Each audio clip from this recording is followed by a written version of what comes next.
എന്തുകൊണ്ടാണ് കോൺഗ്രസ് അങ്ങനെ ചെയ്യുന്നത് നിങ്ങൾക്ക് എല്ലാവർക്കും അറിയാം. ഏത് രീതിയിലുള്ള വിഭജനവും ജനങ്ങൾ തമ്മിലുള്ള വിഭജനവും ഈ രാജ്യത്തെ ദുർബലമാക്കുമെന്നുള്ള തിരിച്ചറിവ് ഇന്ത്യൻ നാഷണൽ കോൺഗ്രസിനുള്ളതുകൊണ്ടാണ് അങ്ങനെ നമ്മൾ ചെയ്യുന്നത്. And any division of Kerala also weakens Kerala. കേരളത്തിലും ഏത് രീതിയിലും ആളുകളെ വിഭജിക്കുന്നത് കേരളത്തെ ദുർബലപ്പെടുത്തുക തന്നെ ചെയ്യും. You must have noticed again and again and again left front killing Congress workers. നിങ്ങൾ മനസ്സിലാക്കിയിട്ടുണ്ടാകും, എല്ലായ്പ്പോഴും തുടരെ തന്നെ ഇടതുപക്ഷം കോൺഗ്രസിന്റെ പ്രവർത്തകന്മാരെ കൊന്നൊടുക്കുന്നത് നിങ്ങൾ ശ്രദ്ധിച്ചിട്ടുണ്ടാകും. You will read in the newspaper about BJP workers killing people. നിങ്ങൾക്ക് പത്രങ്ങളോട് വായിക്കാൻ മനസ്സിലാക്കാൻ പറ്റും ബിജെപിക്കാര് ആളുകളെ കൊല്ലുന്നത്. The Congress worker will never harm anybody, will never kill anybody. കോൺഗ്രസിനെ സംബന്ധിച്ചും കോൺഗ്രസിന്റെ പ്രവർത്തകൻ ഒരാളെയും ഉപദ്രവിക്കുകയില്ല, ഒരാളെയും കൊല്ലുകയും ചെയ്യില്ല എന്നത് കോൺഗ്രസിന്റെ അടിസ്ഥാന പ്രമാണമാണ്. That is the big difference between us and them. അതാണ് ബിജെപി സിപിഎം കോൺഗ്രസ് തമ്മിലുള്ള പ്രധാനപ്പെട്ട വ്യത്യാസം. And the other difference is that whatever you see in India today, whatever progress you see in India, whichever institutions you see, these have all come out of the Congress ideology. മറ്റൊരു പ്രധാനപ്പെട്ട വ്യത്യാസം എന്ന് പറയുന്നത് ഇന്ന് ഇന്ത്യയിൽ കാണുന്ന പ്രധാനപ്പെട്ട സ്ഥാപനങ്ങളെല്ലാം തന്നെ ഉണ്ടായിരിക്കുന്ന എല്ലാ കാര്യങ്ങളും കോൺഗ്രസിന്റെ പ്രത്യയശാസ്ത്രം കൊണ്ട് ഉടലെടുത്തതാണ്, ഉണ്ടായതാണ് എന്നുള്ളതാണ് നഗ്നമായ യാഥാർത്ഥ്യം. The success of India so far has come as a result of the work of the people of India and the Congress party and formations like the UDF. ഇന്ത്യയുടെ ഇന്നത്തെ ഈ വിജയത്തിനെല്ലാം അടിസ്ഥാനപരമായ കാരണം ഇന്ത്യയിലെ ജനങ്ങളുടെ കഠിനാധ്വാനവും അതുപോലെ കോൺഗ്രസ് പാർട്ടിയുടെ ഏറ്റവും ശക്തമായ പ്രവർത്തനവുമാണ് എന്ന് ഞാൻ അഭിമാനപൂർവ്വം പറയട്ടെ. No state, no country can succeed without harmony. നമുക്ക് സൗഹാർദ്ദമില്ലാതെ ഒരു രാജ്യവും ഒരു സമൂഹത്തിനും വിജയിക്കാൻ കഴിയില്ല. Just imagine this meeting. We are sitting harmoniously, nicely, having a conversation. നിങ്ങളിപ്പോ നോക്കുക, ഈ മീറ്റിംഗ് തന്നെ എടുത്തു നോക്കുക, ഈ യോഗം തന്നെ എടുത്തു നോക്കുക. എന്ത് മനോഹരമായിട്ടാണ്, സൗഹാർദ്ദപരമായിട്ടാണ് നമ്മൾ ഇരിക്കുന്ന മീറ്റിംഗുകളിലൂടെ ഈ സംസാരം നടത്തിക്കൊണ്ടിരിക്കുന്നത്. We are talking about the future of Kerala. നമ്മൾ കേരളത്തിന്റെ ഭാവിയെ കുറിച്ചാണ് സംസാരിക്കുന്നത്. Suppose this crowd was fighting amongst itself. Could we ever have a discussion about the future of Kerala? നിങ്ങൾ ആലോചിച്ച് നോക്കുക, ഇപ്പൊ വന്നിരിക്കുന്ന ജനക്കൂട്ടത്തിൽ തന്നെ അങ്ങോട്ടും ഇങ്ങോട്ടും കലഹം ഉണ്ടായാൽ, ബഹളം ഉണ്ടായാൽ കേരളത്തിന്റെ ഭാവിയെ കുറിച്ച് നമുക്ക് ചർച്ച ചെയ്യാൻ കഴിയുമോ, ചിന്തിക്കാൻ കഴിയുമോ? Could we ever understand what the crowd wants? എപ്പോഴെങ്കിലും നമുക്ക് മനസ്സിലാക്കാൻ പറ്റുമോ ഈ ജനക്കൂട്ടത്തിന് എന്താ വേണ്ടത്? പരസ്പരം ബഹളം ഉണ്ടാക്കിക്കൊണ്ടിരുന്ന ജനക്കൂട്ടത്തിന് എന്താ വേണ്ടതെന്ന് നമുക്ക് മനസ്സിലാക്കാൻ പറ്റുമോ? Could the crowd ever be prosperous? ഈ ജനക്കൂട്ടത്തിന് എപ്പോഴെങ്കിലും പുരോഗതി ഉണ്ടാവുമോ? അതുകൊണ്ട് when brother is killing brother, സഹോദരൻ സഹോദരനെ കൊല്ലുന്ന സാഹചര്യം ഉണ്ടായാൽ ആർക്കാണ് നേട്ടം ഉണ്ടാവുക? It is impossible. അതുകൊണ്ട് അത്തരം സമൂഹത്തിന് വളർച്ച എന്ന് പറയുന്നത് അസാധ്യമാണ്. So the first thing that the UDF will give Kerala is a harmonious, peaceful, tranquil Kerala. ആദ്യം തന്നെ UDF കേരളത്തിൽ നൽകാൻ ആഗ്രഹിക്കുന്നത് സൗഹാർദ്ദപരമായിട്ടുള്ള, സമാധാനപരമായിട്ടുള്ള ഒരു ജീവിതം കേരളത്തിലെ ജനങ്ങൾക്ക് പ്രദാനം ചെയ്യുന്ന ഒരു സാഹചര്യം ഉണ്ടാക്കുക എന്നുള്ളതാണ്. Now the biggest problem that Kerala and India are facing is the problem of unemployment and is the problem of an economy that is not moving anymore. കേരളവും നമ്മുടെ രാജ്യവും നേരിടുന്ന ഏറ്റവും ഗുരുതരമായ ഒരു പ്രതിസന്ധി വർദ്ധിച്ചുകൊണ്ടേയിരിക്കുന്ന തൊഴിലില്ലായ്മയും നമ്മുടെ സാമ്പത്തിക രംഗത്തിന്റെ ഭീകരമായ തകർച്ചയുമാണ്. I understand that there are a lot of fishermen in this region. എനിക്കറിയാം ഈ പ്രദേശങ്ങളിൽ ഒരുപാട് മത്സ്യത്തൊഴിലാളികൾ മത്സ്യബന്ധനം നടത്തി ജീവിക്കുന്നവരുണ്ട് എന്ന് എനിക്കറിയാം. I understand what you go through when you go out into the sea. നിങ്ങൾ സമുദ്രത്തിലേക്ക് മത്സ്യബന്ധനത്തിന് പോകുമ്പോൾ എന്താണ് സംഭവിക്കുക എന്നുള്ളത് എനിക്കിപ്പോൾ മനസ്സിലാവും. You have no idea about your future. നിങ്ങൾക്ക് നിങ്ങളുടെ ഭാവിയെ കുറിച്ച് ഇപ്പോൾ ഒന്നും ചിന്തിക്കാൻ പറ്റാത്ത അവസ്ഥയിലാണ്. You don't know whether you will catch fish or you won't catch fish. നിങ്ങൾക്കറിയില്ല നിങ്ങൾക്ക് മത്സ്യം പിടിക്കാൻ പറ്റുമോ അല്ല പിടിക്കാൻ പറ്റാതിരിക്കുമോ എന്ന് നിങ്ങൾക്കറിയില്ല. Sometimes you don't even know whether you will come back or won't come back. നിങ്ങൾ ചിലപ്പോൾ നിങ്ങൾ തിരിച്ചു പോയി കഴിഞ്ഞാൽ അതേപോലെ തിരിച്ചു വരേണ്ട അവസ്ഥ വരും. It is not fair for fishermen, for laborers, for farmers to live in these conditions. ഇതൊരിക്കലും ശരിയായ കാര്യമല്ല. നമ്മുടെ മത്സ്യത്തൊഴിലാളികള്, നമ്മുടെ കർഷകര്, നമ്മുടെ തൊഴിലാളികള് ഈ രീതിയിലുള്ള ജീവിത രീതിയുമായി മുന്നോട്ട് പോവുക എന്ന് പറയുന്നത് ഒരിക്കലും അഭികാമ്യമായിട്ടുള്ള കാര്യമല്ല. And when the economy does not work, your hands are tied behind your back. സാമ്പത്തിക രംഗം ശരിയായ രീതിയിൽ പ്രവർത്തിക്കുന്നില്ലെങ്കിൽ നിങ്ങളുടെ എല്ലാ കൈകളും ബന്ധിക്കപ്പെട്ടിരിക്കും എന്നുള്ള കാര്യത്തിൽ സംശയമില്ല. And when you go into the sea and you think about how you will educate your children and you don't have an answer, that is not fair. നിങ്ങൾ സമുദ്രത്തിൽ മത്സ്യബന്ധനത്തിൽ പോവുകയും ആ പോയി കഴിഞ്ഞാൽ നിങ്ങൾ ചിന്തിക്കുമ്പോൾ നിങ്ങളുടെ കുട്ടികൾക്ക് വിദ്യാഭ്യാസം നടത്താനുള്ള ശേഷിപ്പോൾ നിങ്ങൾക്ക് ഉണ്ടാവില്ല എന്ന അവസ്ഥ വരികയും ചെയ്യുന്നത് ഒട്ടും അഭിലഷണീയമായ കാര്യമല്ല. When the farmer works all day long and cannot figure out how to cure his ailing father or his ailing mother, that is not fair. നമ്മുടെ കൃഷിക്കാരൻ രാവിലെ മുതൽ വൈകുന്നേരം വരെ അധ്വാനിക്കും. ആ അധ്വാനിച്ചു കഴിഞ്ഞിട്ടും അദ്ദേഹത്തിന് തന്റെ വയസ്സായ അച്ഛനെയും അമ്മയെയും പരിപാലിക്കാൻ കഴിയാത്ത ഒരു സാഹചര്യമാണ് ഉണ്ടാവുക എന്ന് പറയുന്നത് ഒരിക്കലും അനുവദിക്കാൻ പറ്റുന്നതല്ല. And while you are going out into the sea, the LDF government is making a deal with those who are trying to destroy your livelihood. നിങ്ങൾ എന്റെ പ്രിയപ്പെട്ട മത്സ്യത്തൊഴിലാളി സുഹൃത്തുക്കള് വളരെ പാടുപെട്ട് മത്സ്യബന്ധനത്തിന് വേണ്ടി ആഴക്കടലിലേക്ക് പോകുമ്പോൾ നമ്മുടെ ഇടതുപക്ഷ മുന്നണി ഗവൺമെന്റ് ധൃതിയായി തകൃതിയായി വിദേശ കമ്പനിയുമായിട്ട് ഈ മത്സ്യബന്ധനം വിദേശ കമ്പനികൾക്ക് വിറ്റു തുറക്കാൻ വേണ്ടിയിട്ടുള്ള കരാറിൽ ഏർപ്പെടുകയായിരുന്നു എന്നുള്ളതാണ് ഏറ്റവും സങ്കടകരമായിട്ടുള്ള കാര്യം. Now, the interesting thing is, if the LDF wanted to make such a deal, they should have done it openly. വളരെ രസകരമായ കാര്യം എന്ന് പറയുന്നത് LDFന്റെ ഗവൺമെന്റിന് ഇങ്ങനെ ഒരു ഉടമ്പടി വേണമെന്നായിരുന്നെങ്കിൽ, കരാർ വേണമായിരുന്നെങ്കിൽ അതവർ പരസ്യമായിട്ട് ചെയ്യണമായിരുന്നു. They should have come to the fishermen of Kerala and said, we are doing this. We are making this deal with this American company. അങ്ങനെ അവർക്ക് വേണമായിരുന്നെങ്കിൽ അവർ മത്സ്യത്തൊഴിലാളികളെ വിളിച്ച് പറയണം, അവരോട് സംസാരിക്കണമായിരുന്നു.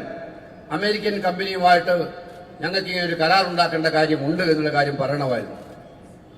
But there is a difference between someone who stabs you from in front and someone who stabs you from the back. നമ്മൾ മനസ്സിലാക്കേണ്ടത് പ്രകടമായ ഒരു വ്യത്യാസം നമുക്ക് കാണാം. ഒരാളെ പിന്നിൽ നിന്ന് കുത്തുന്നതും മുന്നിൽ നിന്ന് കുത്തുന്നതും തമ്മിൽ പ്രകടമായ വ്യത്യാസമുണ്ട്.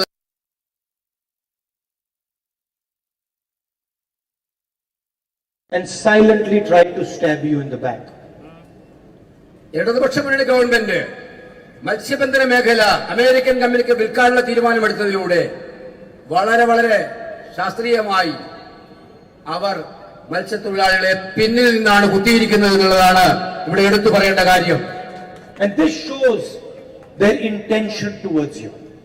അത് അവർക്ക് നിങ്ങളോടുള്ള മനോഭാവത്തെയാണ് കാണിക്കുന്നത്. Intentions do not change easily. മനോഭാവങ്ങൾ വളരെ പെട്ടെന്ന് മാറുകയില്ല. So now you will ask me, okay, so what is the UDF going to do? അപ്പൊ നിങ്ങൾ ഞങ്ങളോട് ചോദിക്കുകയാണ്, എന്താണ് ഇത് ശരി, എന്താണ് UDF ചെയ്യാൻ പോകുന്നത്? And that is the reason I have come here today. അതുകൊണ്ടാണ് ഞാനിവിടെ വന്നിരിക്കുന്നത് ഇന്ന് അത് പറയാനായിട്ട്. We believe that we need to start the economy urgently and we need to create jobs for Kerala's people. നമുക്ക് ആവശ്യമുള്ളത് കേരളത്തിലെ സമ്പദ്ഘടനയെ ശക്തിപ്പെടുത്തേണ്ടതായിട്ടുണ്ട്. അതിലൂടെ നമ്മുടെ അഭ്യസ്തവിദ്യരായ ചെറുപ്പക്കാർക്ക് തൊഴിൽ കിട്ടാനുള്ള തൊഴിലവസരങ്ങൾ സൃഷ്ടിക്കേണ്ടതായിട്ടുണ്ട്.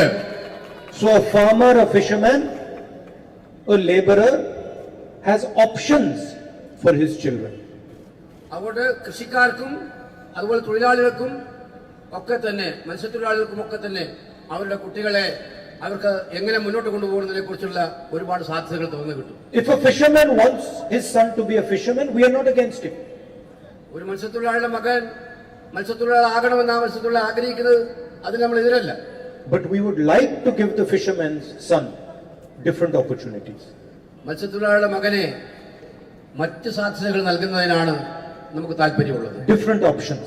അതായത് മറ്റു സാധ്യതകൾ കൂടി അവർക്ക് പഠിച്ച് വലുതായി വലിയ നിലയിലെത്താനുള്ള സാഹചര്യം കൂടി. And we want to leave you with the choice. പക്ഷേ ആ തീരുമാനം എടുക്കേണ്ടത് നിങ്ങൾ തമ്മിൽ തന്നെയാണ്, മത്സ്യത്തൊഴിലാളികൾ തന്നെയാണ് എടുക്കേണ്ടത്. So, imagine a boat. And a boat that does not have fuel cannot move forward.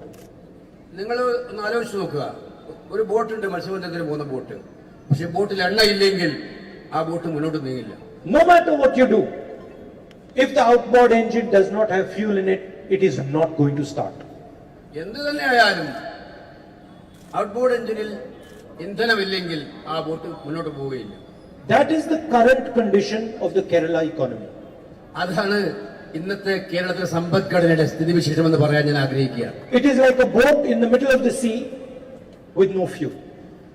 സമുദ്രത്തിന്റെ മധ്യത്തിൽ കിടക്കുന്ന ഒരു ബോട്ടിനെ പോലെയാണ്, ഇന്ധനമില്ലാതെ കിടക്കുന്ന ഒരു ബോട്ടിനെ പോലെയാണ് കേരളത്തിലെ സമ്പദ്ഘടന എന്ന് പറയേണ്ടിയിരിക്കുന്നു.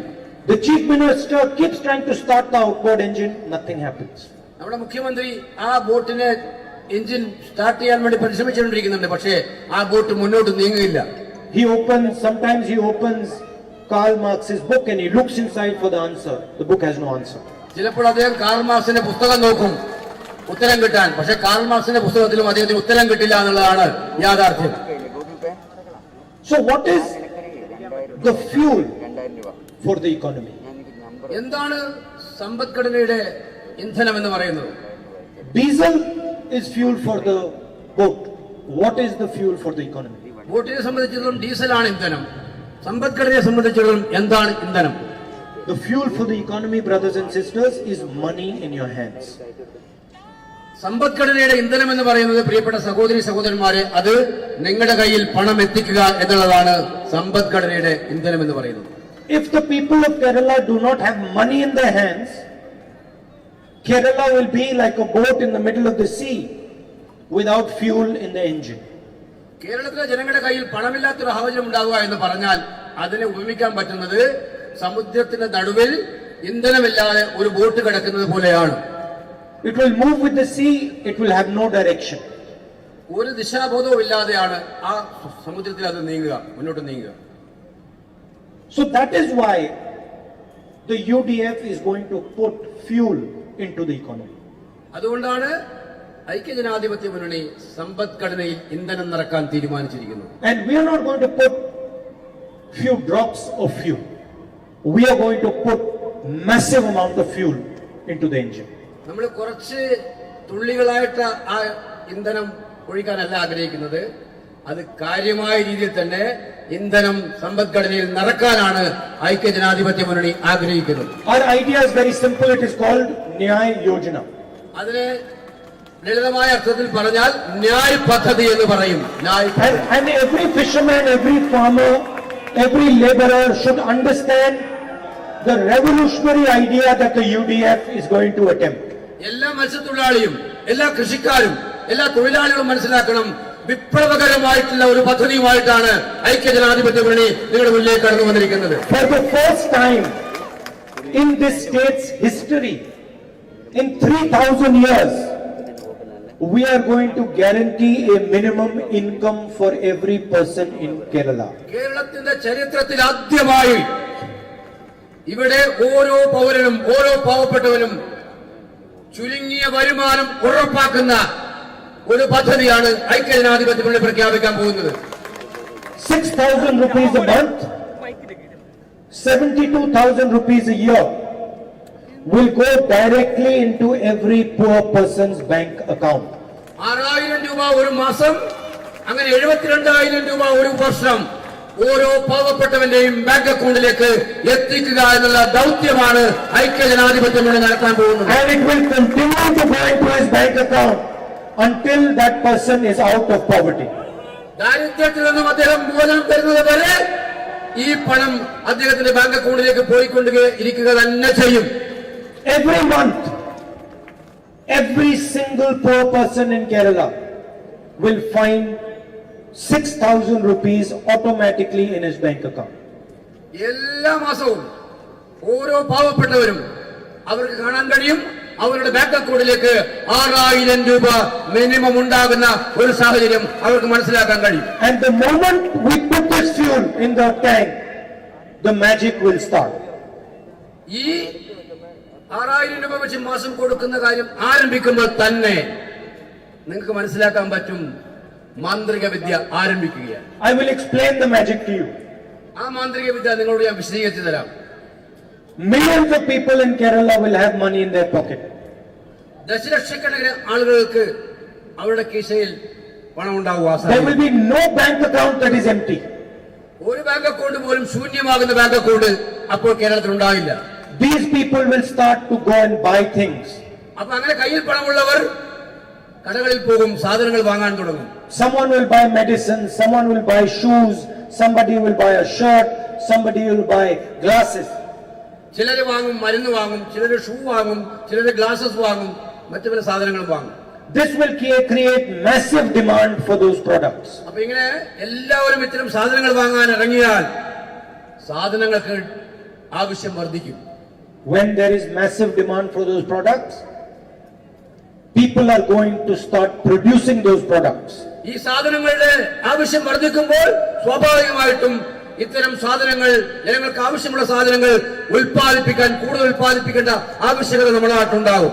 The factories that are today closed will open and start manufacturing the things that you are buying. ഇന്ന് അടച്ചുകിടക്കുന്ന പല ഫാക്ടറികളും തുറന്ന് പ്രവർത്തിക്കേണ്ടി വരും. നിങ്ങൾ ആവശ്യപ്പെടുന്ന സാധനങ്ങൾ നിർമ്മിക്കുന്നതിന്. And those same factories will go looking for youngster after youngster after youngster, fishermen's children, farmers' children, laborers' children, to produce those products. ആ ഓരോ ഫാക്ടറി ഉടമകളും ഈ നാട്ടിലെ ചെറുപ്പക്കാരെ നോക്കും. മത്സ്യത്തൊഴിലാളിയുടെ മക്കളെ, കർഷകന്റെ മക്കളെ, തൊഴിലാളി മക്കളെ നോക്കും.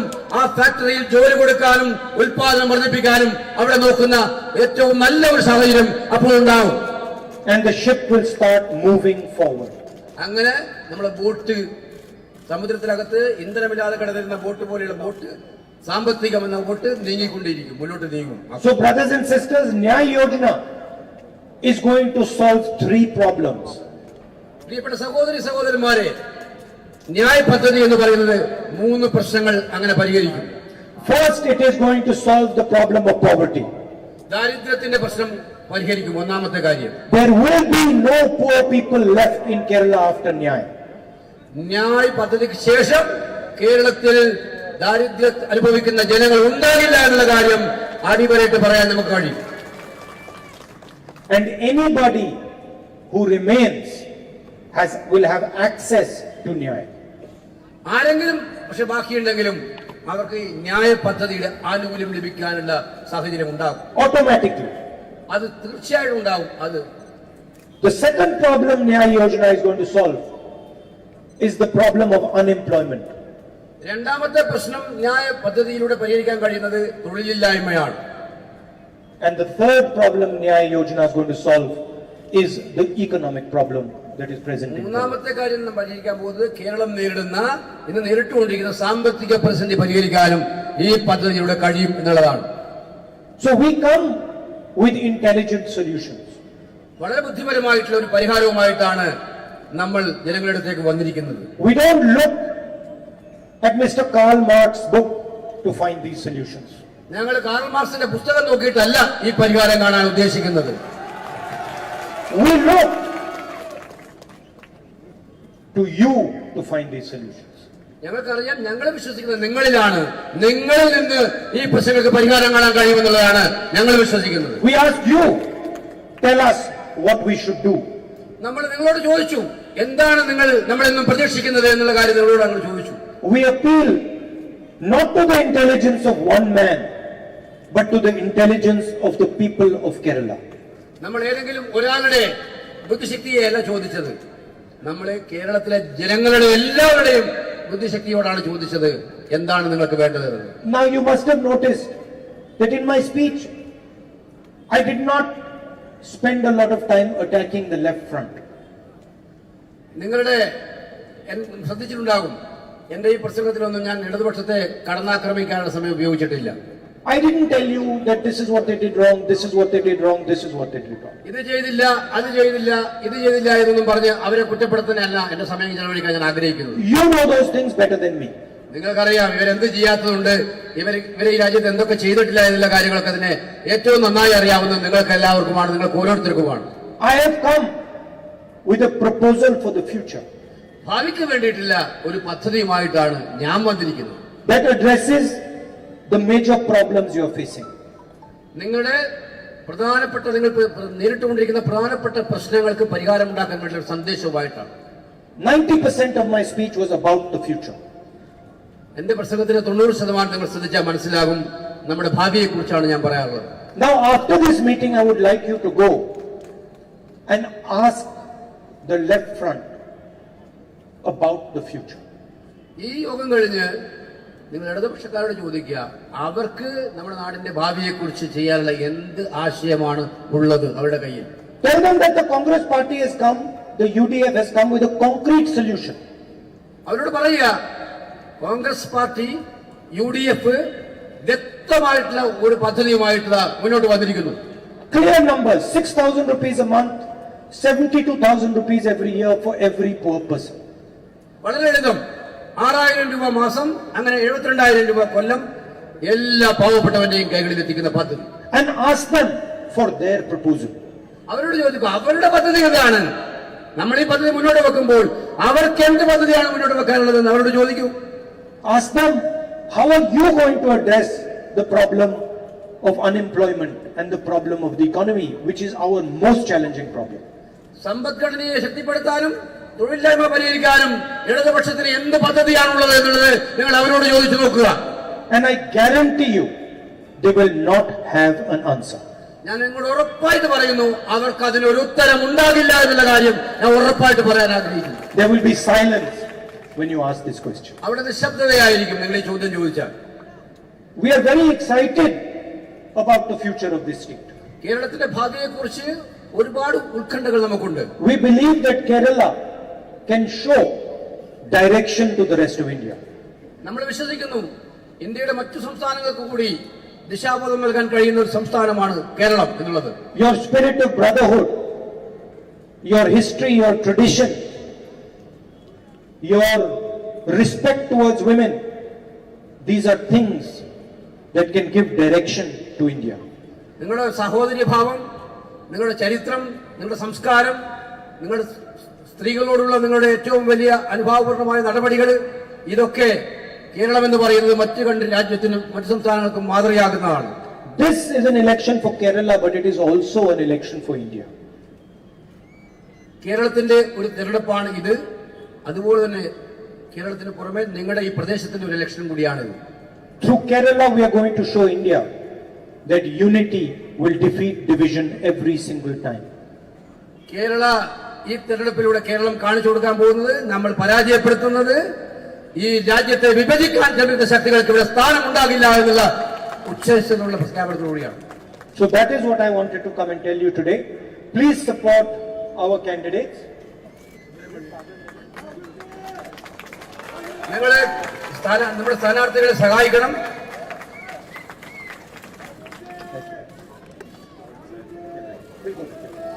So thank you very much for coming here. Namaskar. വളരെ നന്ദി ഇവിടെ വന്നതിന്. നമസ്കാരം.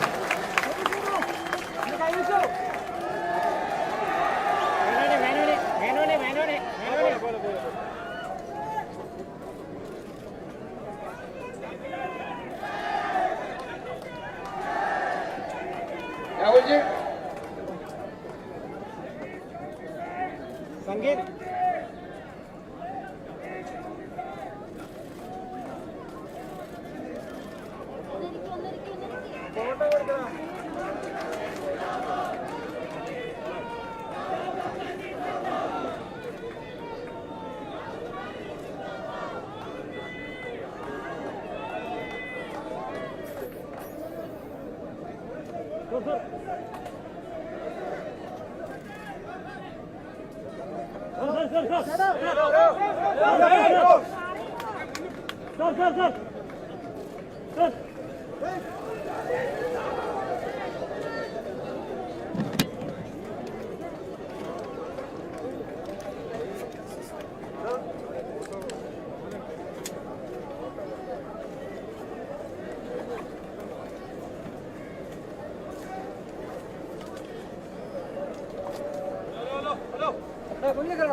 പിള്ളേരെ കിട്ടിയോ?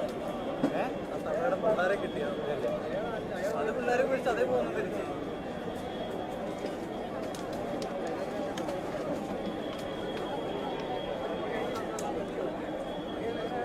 പിള്ളേരെന്ത് രണ്ട് പിള്ളേരങ്ങോട്ട് കയറിപ്പോയില്ലേ? നിങ്ങളെ വിളിച്ചാ തള്ളേ പിള്ളേരെന്ത്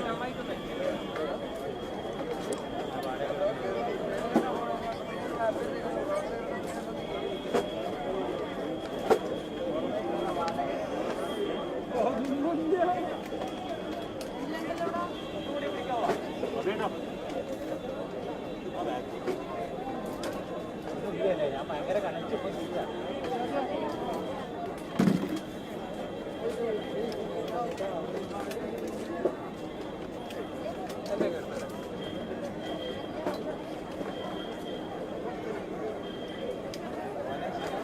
വരുമോ? ഈ ആത്തേക്ക് വരുമോ? ശരി ശരി ശരി ഓക്കെ ആയിക്കോട്ടെ ആയിക്കോട്ടെ ആയിക്കോട്ടെ വന്നാൽ മതി പറ്റിക്കരുത്.